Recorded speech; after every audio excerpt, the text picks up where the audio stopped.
Hello everybody, we are back and we're talking about Release Wave 1 still for 2025, but this time for Power Platform for Power Apps.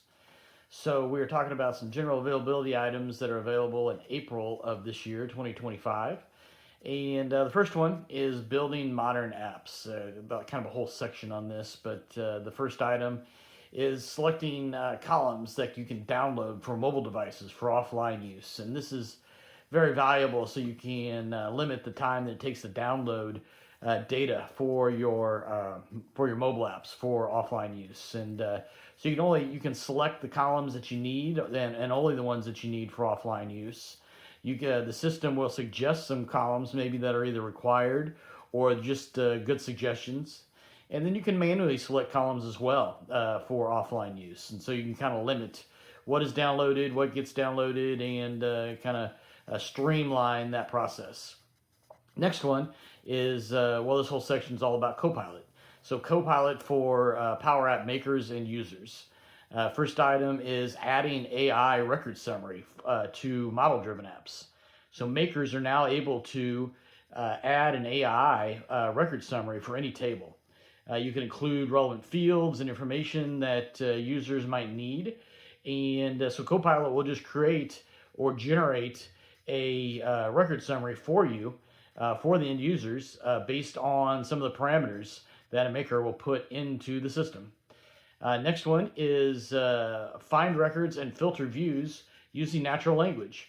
So this is a big thing that Copilot does really well, is allow you to enter natural language prompts and questions and get answers. So in this case, we're doing it inside of a Power App, and so there's no need for any complex filtering that we used to do in the past.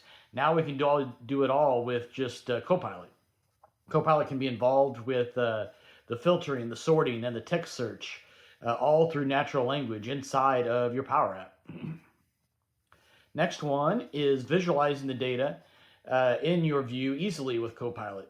So with the push of a button, we can turn data into filters for charts.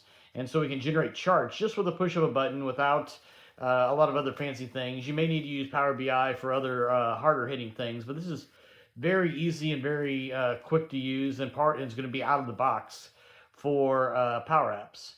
So we can drill into the data after the chart has been created and interact with the data. We can change the chart and kind of reformat it if we want to, personalize it, and then we can share it out to other end users if we need to. So we can save it and share it out. And all that's done with Copilot, through natural language again. Last one is general availability a little bit later in the year of September 2025. And this is where Copilot can help us plan out solutions to business problems. So we can give Copilot a business problem through just entering text in there and telling it what we want to do. We can also provide some documents and charts and graphs and different information that it can analyze and use. And then it'll help us to define the scenario and come up with requirements for the solution, define the requirements for us. It'll also help us with our data modeling. So it'll help us build out our data and maybe the fields and the forms and the tables that we need. And then lastly, it will definitely help us with solution architecture, with showing us, how we want to architect the solution, the different pieces and parts, and create it for us. And then we can obviously change that around and tweak it as needed, but it'll give us a nice head start on where we want to go. Hopefully that was helpful, and see you soon.